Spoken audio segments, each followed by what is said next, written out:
आऊज़ बिल्लाहि मिनश शैतानिर रजीम बिस्मिल्लाहिर्रहमानिर्रहीम। Dear brothers and sisters, I hope so कि आप लोग ठीक होंगे। मैं अपनी स्क्रीन शेयर करता हूँ। लेट मी नो कि आप लोगों को नजर आ रही है कि नहीं। 1 मिनट।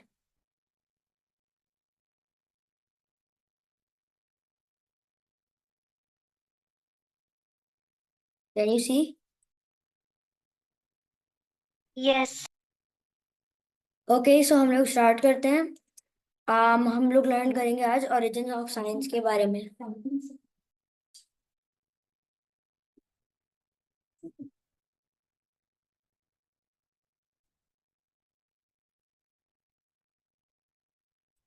अच्छा, मैं ना आप लोगों को होमवर्क भी सेंड करूंगा, so that you guys can do regarding this topic, origins of science. Yes, so let start. हम लोग पहले तो टॉपिक्स देख लेते हैं, जो कि थोड़े बहुत इंटरेस्टिंग हैं। उनके ऊपर डिस्कशन करेंगे। अगले वीक तक हमारी वाला टॉपिक चलेगा। फिर उसके बाद हम लोग प्री बिग बैंग एरा और बिग बैंग एरा को डिस्कस करेंगे। इस ये अगले हफ्ते, उससे अगले हफ्ते तक चलेगा। फिर उसके बाद हम लोग लाइफ और हैबिटेट्स और प्लांट्स इन सब के ऊपर आएंगे। Okay, so dear brothers and sisters, origins of science ये फर्स्ट पीरियड से स्टार्ट होते हैं मैनकाइंड के, क्योंकि मैनकाइंड जो थी ना, वो ऑब्जर्वेशन अलग अलग तरीके से करती थी। अगर आप लोग कुछ नजरिए देखें, for example pre historic era में अगर क्रिश्चियंस के बिलीव देखें, तो उन्होंने ये लिखा हुआ है कि जो वो प्री हिस्टोरिक लोग थे ना, वो ऑब्जर्व बहुत अच्छा करते थे। और इसी ऑब्जर्वेशन से वो चीजें बनाते थे, और चीजें बनाने के बाद यू नो वो एडवांस्ड होते गए। फिर वो होमो सेपियन, इस तरीके की सारी चीजें कहते हैं। हम लोग थोड़ी सी अलग चीजें कहते हैं कि हजरत आदम अलैहिस्सलाम आए थे, तो उस वक्त भी बहुत सारी चीजें बनी बनी थी और बनी होंगी।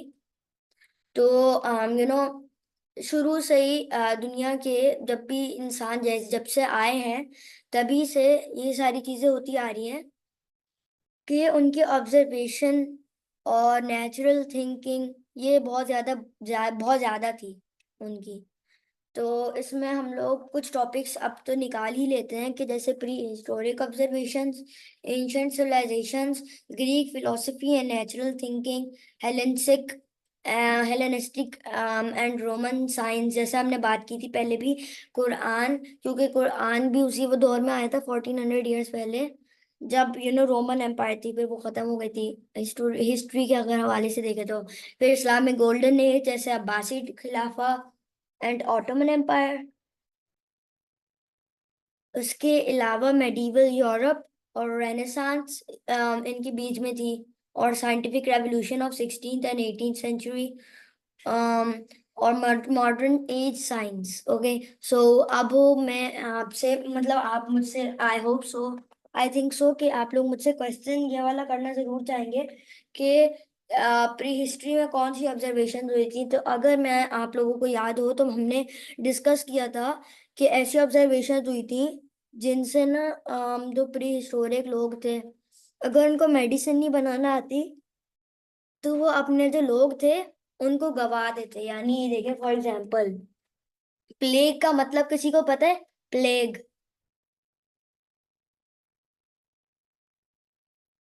Yes, you guys can let me know if you don't know. Otherwise, if you know, so step forward and tell me.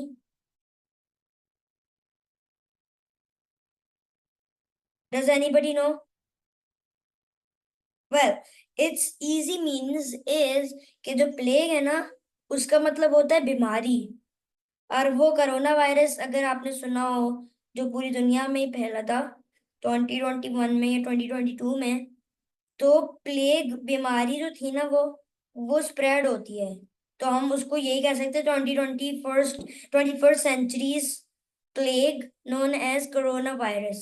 So plague होता है डिजीज को कहते हैं जो स्प्रेड होती है ज्यादातर। 1 मिनट।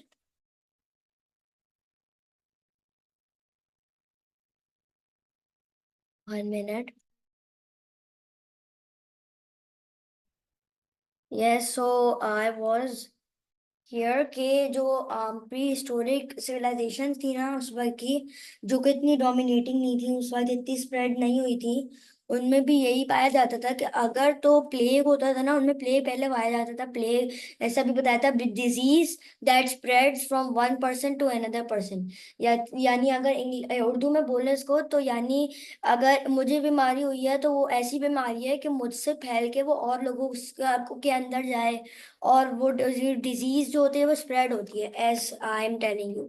सो जो है, अगर तो उनको नहीं आता ना वो, तो फिर अपने जो लोग थे उन लोगों को उन लोगों की मदद तो करने की कोशिश करते, लेकिन नहीं बचा पाते उनको, क्योंकि उनको उस वक्त मेडिसिन की जरूरत थी। तो लेकिन हिस्ट्री में जो है ना, लोगों ने मेडिसिन बनाई सबको सही करने के लिए, जब भी डिजीज होती थी। समझ आ रहा है आपको? अभी तक मैंने क्या समझाया? अभी तो मैं आपको समझा रहा हूँ सही से। जरा मुझे बताएं ताकि मैं देखूं आप लोगों को माइंड क्लियर हुआ है आप लोगों का।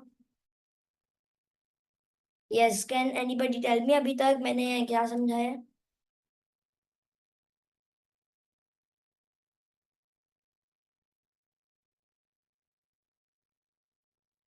Hello Hashir, are you here? आप बता दें।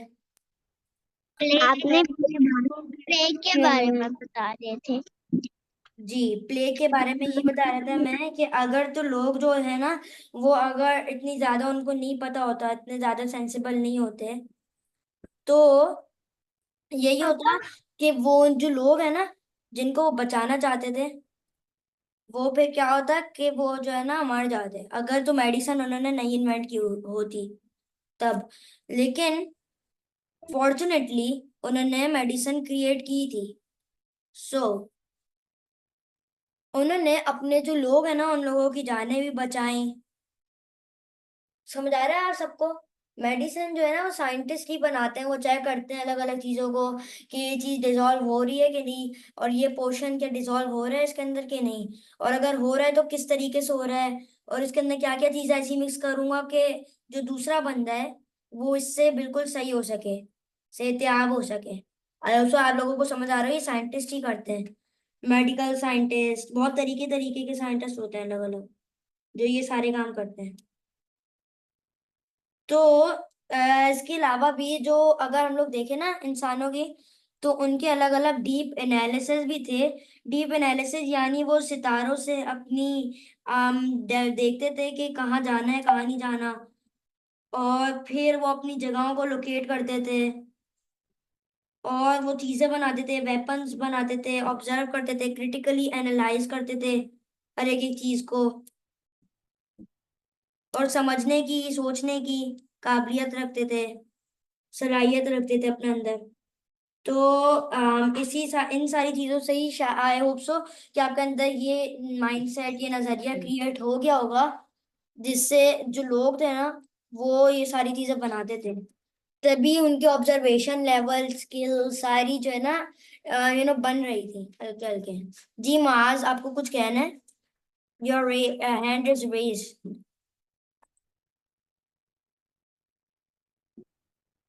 फिर वो मेडिसिन कैसे बनाते थे? मेडिसिन तो वो जड़ी बूटियां, अगर तो उर्दू में बोले तो जड़ी बूटियां कहते हैं, जो कि जंगल में होती हैं। या फिर जो है इंग्लिश में हम लोग पोशंस होते हैं, अगर पोशंस का आपको पता हो, लिक्विड टाइप के। या फिर वो ग्रास जो होती है इम्पोर्टेंट, जो जंगल में ही सिर्फ पाई जाती है, जिसके इलाज जंगलात के पौधों में होता है। तो वो जो है इस तरीके की चीजें वो कलेक्ट करते थे, फिर इनको मिक्स करते थे एक साथ, और फिर मेडिसिन बनती थी इससे। और फिर उनके जो लोग थे उनकी वो उनके साथ वो करते थे, उनके इलाज करते थे इस तरीके से। मैं भी वो हनी भी यूज करते हो? यस, अलग अलग चीजें इस्तेमाल करते थे। वो तो फिर डिपेंड करता है कि चोट कौन सी लगी है, लेकिन उसके अलावा भी वो टूल्स बनाते थे, टूल्स से मुतालिक यानी। एक मिनट मैं आपको जरा दिखा ही देता हूँ। ये देखिए, ये पिक्चर नजर आ रही है आपको? यानी वो जो थे वो फायर को ऑब्जर्व करते थे। एक मिनट, ये क्या हो गया? नजर आ रही है मेरी स्क्रीन? यस। वो पता नहीं ये अचानक अचानक क्या हो रहा है जी। तो व्हाट इज यस, तो ये फूड और मेडिसिन के लिए वो करते थे, फिर किताबें बनाते थे। फिर ये देखें, ये अलग अलग इनके तरीके होते थे चीजें बनाने का। स्पीयर्स, स्वॉर्ड्स, हैमर्स, वुडन, ये जो भी पीस रहे हैं वो, और ये फायर इस तरीके से बनाते थे। तो ये पीरियड था। What is going on, 1 minute. Yes. So ये इनका पीरियड था जिसमें इन्होंने ये सारी चीजें बनानी सीखी थी, कोशिश की थी बनाने की इन सब की। उसके अलावा अगर हम एंशियंट पीरियड्स में आए तो फिर आप लोगों को पता होगा कि कैसे यहाँ पे क्रिटिकल थिंकिंग, यहाँ पे वेपन्स मॉडर्न एरा वाले बनाए जाते थे। ऐसे वेपन्स जो कि बहुत ज्यादा काम आने वाले हों, जो बहुत इंपॉर्टेंट हों।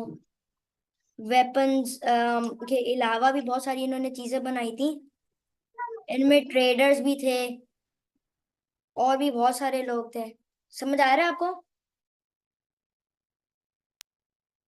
यस। यस। यस। अभी तक आप लोगों की यही अंडरस्टैंडिंग बनी होगी ना कि जो लोग हैं वो जो है ना नई नई चीजें अडॉप्ट कर रहे हैं, बनाने की कोशिश कर रहे हैं, यानी वो क्रिटिकली एनालाइज कर रहे हैं। वो चाह रहे हैं कि वो कुछ बनाएं ताकि वो अपने अजीजों को या फिर उनकी जान बचा सकें, या फिर किसी से वॉर कर सकें, या फिर अपनी जो एम्पायर है, स्टेट है, उसको जो है ना बढ़ा सकें आगे की तरफ। आई होप सो आप लोगों को समझ आ रहा हो इस सब के बारे में जो भी मैं आप लोगों को बताना चाह रहा हूँ। तो उसके बाद एंशियंट पीरियड्स में भी यही हुआ था, जैसा अभी बताया था आपको।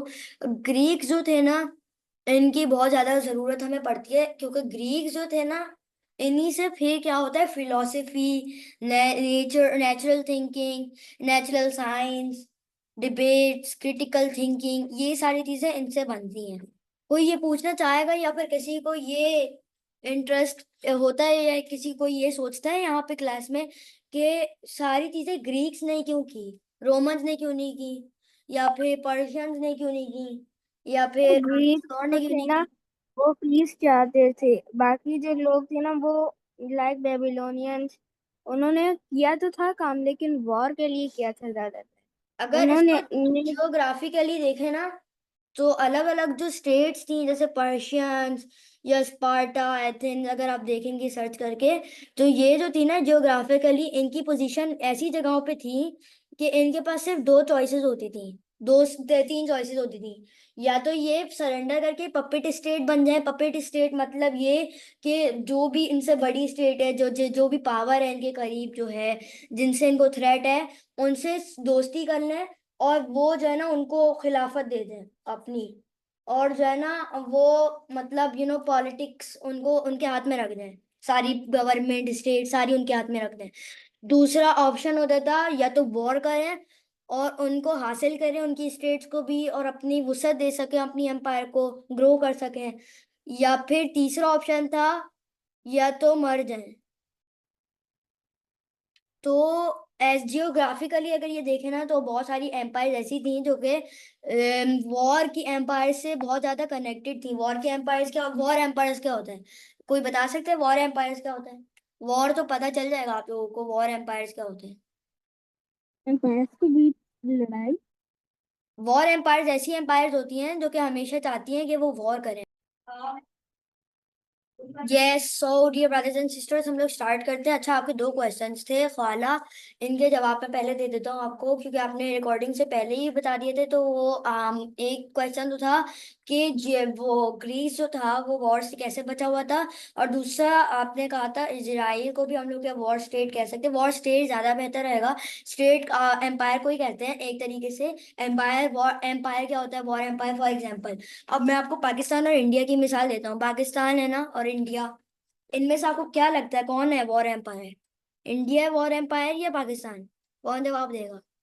कोई भी दे दे। इंडिया। इंडिया। अच्छा, वो कैसे है वॉर एम्पायर? क्योंकि हमेशा उसका दिल चाहता है वॉर करने का। तो इसी तरीके से ग्रीस के करीब कोई ऐसी एम्पायर नहीं थी जो कि डोमिनेटिंग हो। डोमिनेटिंग यानी वही जो कहे नहीं मुझे फॉलो करो वरना मैं तुम्हें मार दूंगा। ऐसी कोई नहीं थी एम्पायर, क्योंकि अगर थी भी ना एम्पायर्स, वो तो बहुत छोटी छोटी थी, कोई ज्यादा बड़ी नहीं थी, और अगर थी भी वो, तो वो किसी और से ही जंग में हमेशा लगी रहती थी। जैसे फॉर एग्जांपल रोम जो है किसी और से लगा रहता था, साइराक्यूजिया, और अलग अलग जगह से वो जंग छेड़ता था। तो इसलिए इन लोगों को इतना ज्यादा नहीं मिलता था मौका वॉर करने का, ग्रीक्स को। और तभी इन्होंने फ्लरिश किया, अपनी स्टडी आगे बढ़ाई। अब मैं आपको इसराइल वाले का दे देता हूँ, पहले तो इसका जवाब दे देता हूँ। ग्रीक्स इसलिए बचे हुए थे वॉर स्टेट से, क्योंकि यही कि वो हमेशा जंग पे होते थे। कभी भी जंग स्टार्ट हो सकती थी रोम की किसी और स्टेट के साथ। और कभी जो बड़ी एम्पायर्स थी ना, डोमिनेटिंग एम्पायर्स, उनको इतना टाइम ही नहीं मिलता था कि ग्रीक्स एम्पायर पे हमला करें और उनको खत्म करें।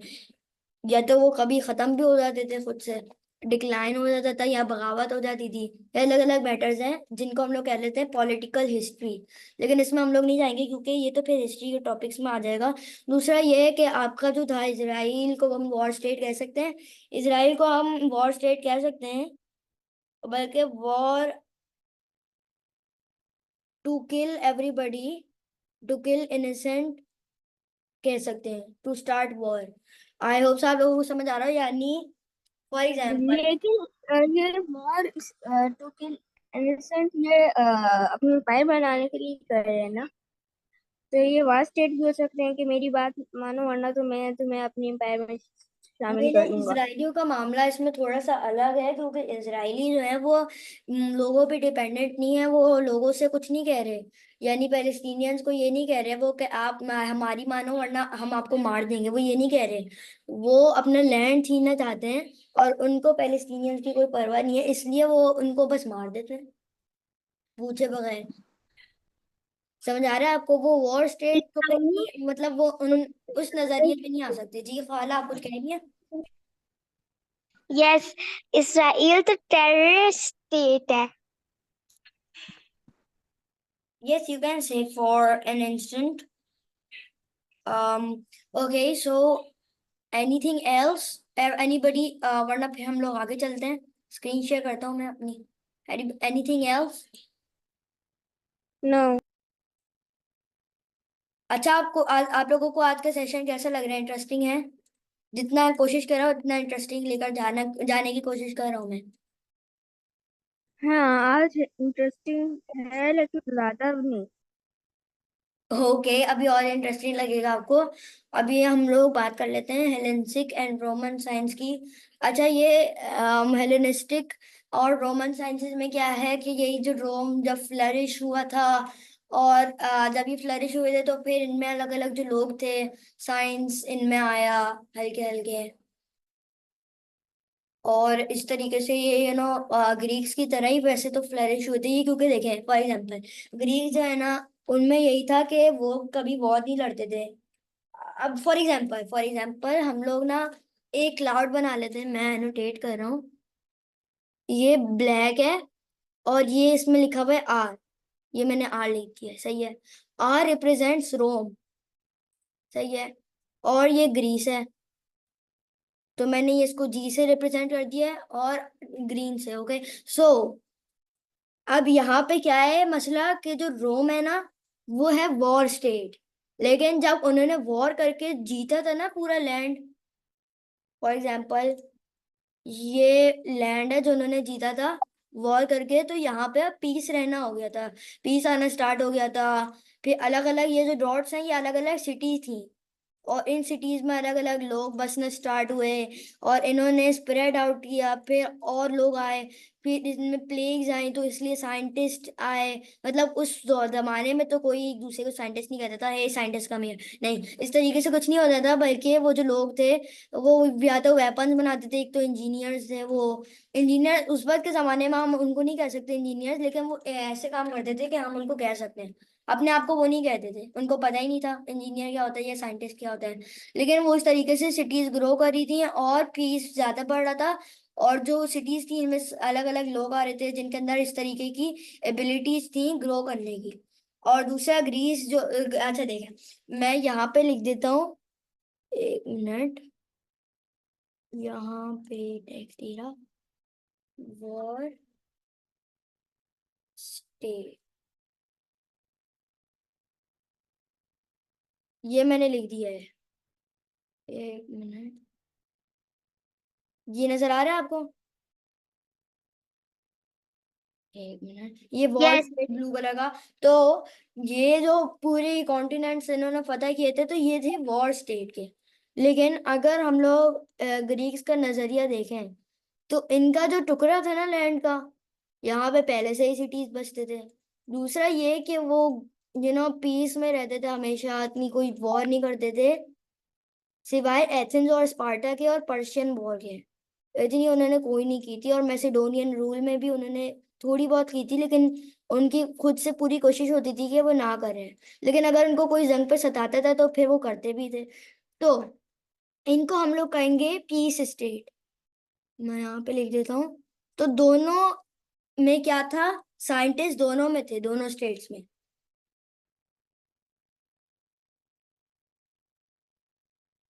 लेकिन जो बहुत बड़ा डिफरेंस था ना, वो ये था कि ये जो रोम था ये था वॉर स्टेट। इनमें भी साइंटिस्ट पाए जाते थे, लेकिन यहाँ पे ज्यादातर वॉर थी और बाद में पीस आई थी। लेकिन ग्रीस के मामले में ये हमेशा से ही पीसफुल स्टेट रही थी, और इसमें बहुत पहले से पूरी 1000 साल की हिस्ट्री में इसकी बहुत सारे जो लोग हैं ना, मैथमेटिशियन, स्कॉलर्स, स्कल्पचर मेकर्स, और बहुत सारे लोग आए थे। समझ आइए आप लोगों को? सबसे बड़ा इन लोगों का डिफरेंस ये है कि ये लोग जो थे ये पीस वाले थे लोग, ये वॉर नहीं लड़ते थे। लेकिन रोमन जो थे वो थे वॉर लड़ने वाले। मैंने आपको थोड़ा सा डिटेल में बताया आपको, ताकि आप लोगों को समझ आए। सबको समझ आ गया ये? इनके डिफरेंसेस ये थे, दोनों में यही था, साइंटिस्ट थे, लेकिन डिफरेंसेस इनके ये थे। अब हम लोग चलते हैं कुरान पे। कुरान मैंने इसलिए यहाँ पे लिखा है कि उस वक्त तक जब रोम और सैसनिड एम्पायर यानी पर्शियन एम्पायर थी, तब तक। अच्छा, यहाँ पे मैंने सैसनिड एम्पायर यानी पर्शियन एम्पायर को इन्वॉल्व नहीं किया, लेकिन वो भी पीछे एक तरीके से आती है, क्योंकि उनकी भी बहुत ज्यादा हिस्ट्री थी और उन्होंने भी बहुत सारी चीजें बनाई थी। वैसे अगर हम लोग देखें तो हम लोग उनके बारे में कभी और डिस्कस करेंगे। अभी तो हमें वैसे ही ज्यादा जल्दी जल्दी निकलना है यहाँ से, क्योंकि ये फिर हिस्ट्री है पूरी। लेकिन हम लोग यहाँ पे ओरिजिन ऑफ साइंस सीख लें। अब यहाँ पे कुरान जो है ना, इसमें क्या था कि उस वक्त सैसनिड एम्पायर और रोमन एम्पायर, बाइजेंटाइन एम्पायर जब थी, तब तक वहाँ पर नबी भी आ गए थे। फिर कुरान रिवील हो गया था, सारी चीज हो गई थी। तो इसीलिए ये पीरियड था 1400 ईयर्स अगो का, जैसे अभी हम लोग देखते हैं और समझते हैं और सोचते हैं इन सब के बारे में। तो यही वाला पीरियड जो था ना, इसमें कुरान आया था। और कुरान वेरी इंपॉर्टेंट, क्योंकि उसमें भी वो चीजें लिखी हुई हैं जो पिछले हजारों साल पुरानी हमारे साइंटिस्ट या अलग अलग क्रिश्चियन साइंटिस्ट या ज्यूज या बेबीलोनियन साइंटिस्ट जिन्होंने डिस्कस की हैं चीजें और बनाई हैं, इन्वेंट की हैं चीजें अभी तक, वो सारी चीजें कुरान पाक में वैसे ही डिस्कस हुई हुई हैं अलग अलग जगहों पे, अगर हम लोग रिसर्च करें तो इसलिए मैंने ये मेंशन किया हुआ है। किसी को कुरान से रिलेटेड और हेलेनिस्टिक और रोमन साइंस से रिलेटेड कोई बात करनी है, कोई क्वेश्चन है, या फिर कुछ बतानी है इन्फॉर्मेशन, या फिर मैं आगे चलूँ इस्लामिक गोल्डन एज पे, अब्बासिड एंड ऑटोमन्स पे? अच्छा, आई थिंक सो कि आगे ही चलना चाहिए हमें। तो इस्लामिक गोल्डन एज देख लेते हैं, अब्बासिड और ऑटोमन्स। अच्छा, अब्बासिड हम लोग पहले देख लेते हैं, ऑटोमन्स को हटा देते हैं। अब्बासिड्स का जो दौर था, उस वक्त यूरोप में मेडिवल एरा चल रहा था। मेडिवल एरा मतलब यही जब ये लोग वॉर इनकी बहुत ज्यादा एडवांस लेवल पे हो गई थी। एक मिनट, ओके, थैंक यू। सो मैं अभी मेडिवल यूरोप को डिस्कस करता हूँ, पहले अब्बासिड्स को कर लेता हूँ, मेडिवल को करता हूँ, फिर ऑटोमन्स को करता हूँ, क्योंकि अब्बासिड में सलाउद्दीन अय्यूबी, इन तरीके के लोग आए थे जब यूरोप में मेडिवल एरा चल रहा था, क्रूसेड चल रही थी उस वक्त। फिर ऑटोमन आई थी जाके। तो अब्बासिड एरा में scholar, scientist, mathematicians, book writers और डिस्कशन डिबेट्स वो करने वाले, अल ख्वारिज़मी, इब्ने हैतम, इब्ने सीना, इब्ने बतूता, और बहुत सारे लोग आए थे जिनके बारे में मुझे इतना ज्यादा नहीं पता। अल बुखारी, अगर आपने सुना, ये भी आए थे उन्हीं जमानों में। तो ये बहुत इंपॉर्टेंट एरा है जिसको हम लोग कह सकते हैं गोल्डन एज ऑफ इस्लाम। वैसे तो इनका नाम इसलिए golden era era of Islam पड़ा है, क्योंकि ये एक ऐसा एरा था जो बहुत तवील अरसे तक खुशहाली में, पीस में और ऐसी चीजों में बहुत ज्यादा चला गया था। लेकिन बाद में इन सबको खत्म कर दिया था किसने? चंगेज खान ने। और उनकी एम्पायर्स ने बगदाद को जला दिया था। City of Al Aman, I think so, Al Aman कहते हैं या अल अमीन? नहीं, अल अमीन नहीं कहते, I don't think so. Al अमन ही कहते हैं। अमन मतलब वही peace, city of peace, Medina तो सलाम इसका पहला नाम था बगदाद का। तो उनको उसको जला दिया था। इसमें जितने भी बुक्स राइट की थी अभी तक 100 साल की, उनको खत्म कर दिया गया था, उनको जला दिया गया था, यूफ्रेटिस में फेंक दिया गया था कि वो ब्लैक हो गया था एक दिन, 1-2 दिन के लिए। फिर वो रेड भी हुआ था। इस तरीके की हमें बहुत सारी चीजें पता चलती हैं। फिर हम लोगों को ये भी पता चलता है। अच्छा, अब्बासिड्स को आप छोड़ के हम लोग आते हैं ममलूकियों पे और सल्जूकियों पे। सल्जूकी और ममलूकी जो लोग थे अब्बासिड एरा के बाद, जब जब चंगेज खान और हलाकू खान इन सब का एरा चला गया था ना, इसके 100 से 150 साल के बाद आए थे ये लोग। सलाउद्दीन अय्यूबी का जब दौर था, नूरुद्दीन जंगी का, अगर किसी को पता हो तो, उस वक्त आए थे। उस वक्त ही कोई इतना अच्छा एरा नहीं चल रहा था क्योंकि मेडिवल यूरोप चल रहा था। हम लोग उनको अभी ममलूकियों को और सल्जूकियों को डिस्कस नहीं करें क्योंकि वो वैसे भी साइंस में और इस तरीके की चीजों में अभी नहीं थे। उनको अपना अल कुद्स पता करना था, इसलिए उसकी जंगों में वो फंसे हुए थे। बाकी अभी मेडिवल एरा यूरोप की बात कर लेते हैं। जिस वक्त सलाउद्दीन अय्यूबी लोग थे उस वक्त की मेडिवल एरा यूरोप की बात कर लेते हैं, क्योंकि उसी वक्त था ये वाइड स्प्रेड और यहीं पे साइंस और इंजीनियरिंग और टेक्नोलॉजी आगे बढ़ाई जा रही थी। रेनेसांस फिर हम लोग ऑटोमन एम्पायर्स के बाद बात करेंगे इनकी, क्योंकि वो फिर बहुत आगे जाके ऑटोमन एम्पायर्स के बाद आते हैं।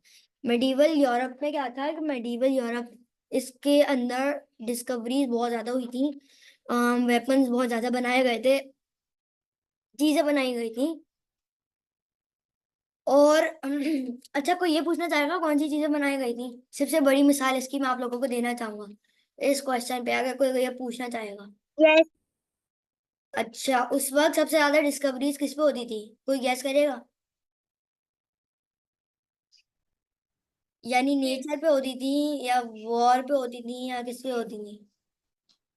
मुस्लिम्स। जोर से बोलना थोड़ा सा, मुझे आवाज नहीं आ रही। मुस्लिम्स। किस पे? स्लिम्स? मुस्लिम। हाँ, मुस्लिम्स। नहीं नहीं, ये नहीं पूछ रहा।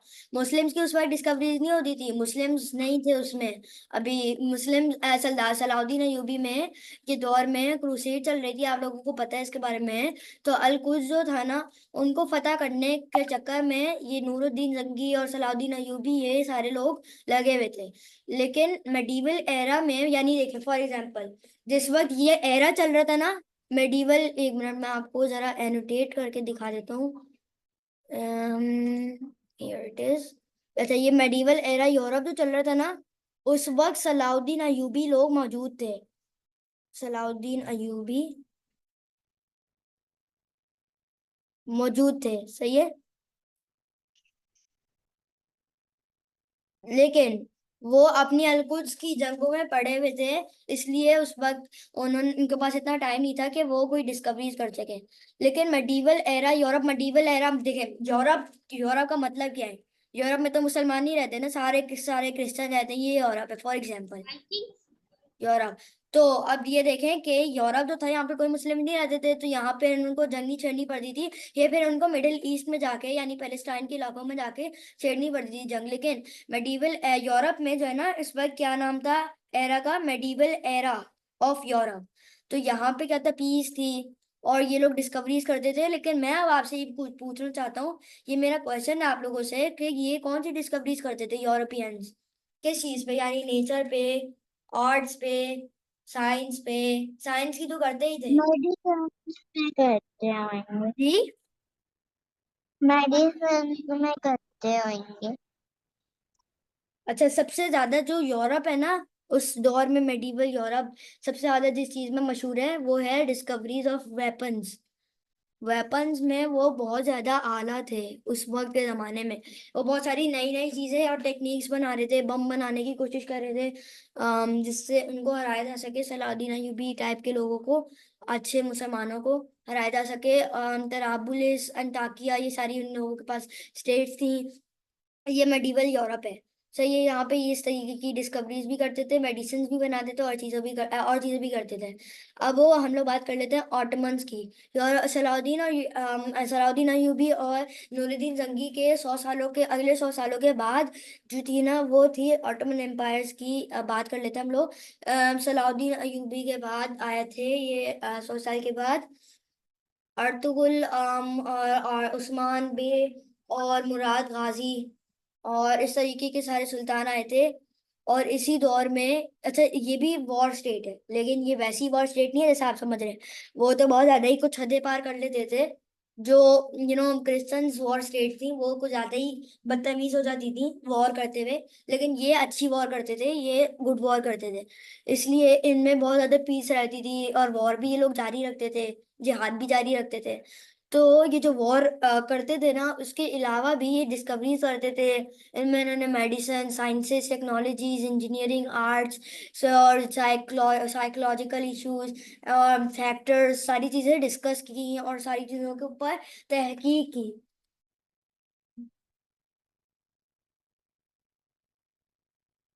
तो यही सारी चीजें इनकी थी, ऑटोमन एम्पायर की। और अब हम लोग चलते हैं रेनेसांस में। रेनेसांस जो दौर था ना, इस वक्त पोप पोप किसी को पता क्या है? पोप कौन है?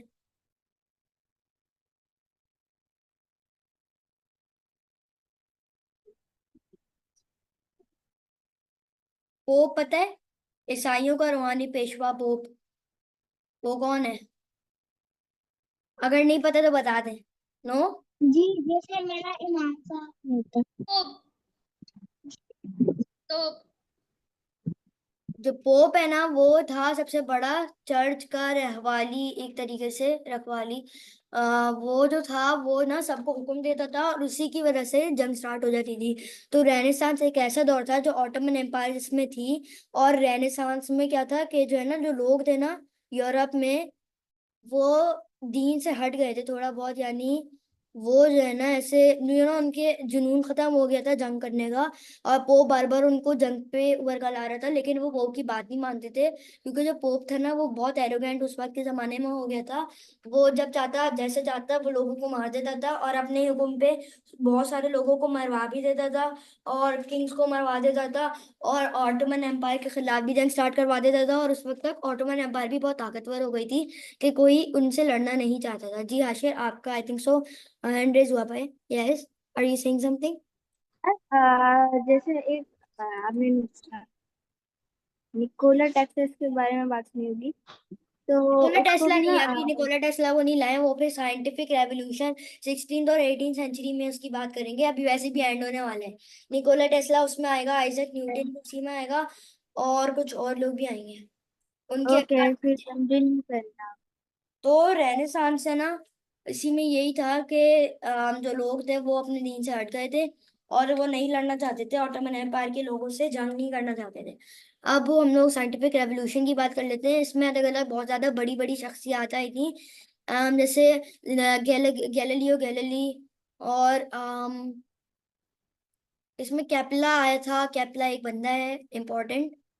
इसमें एस्ट्रोनॉमर्स बहुत ग्रेट आए थे। आइजैक न्यूटन, और स्टीफन हॉकिंग्स बाद में आया था। और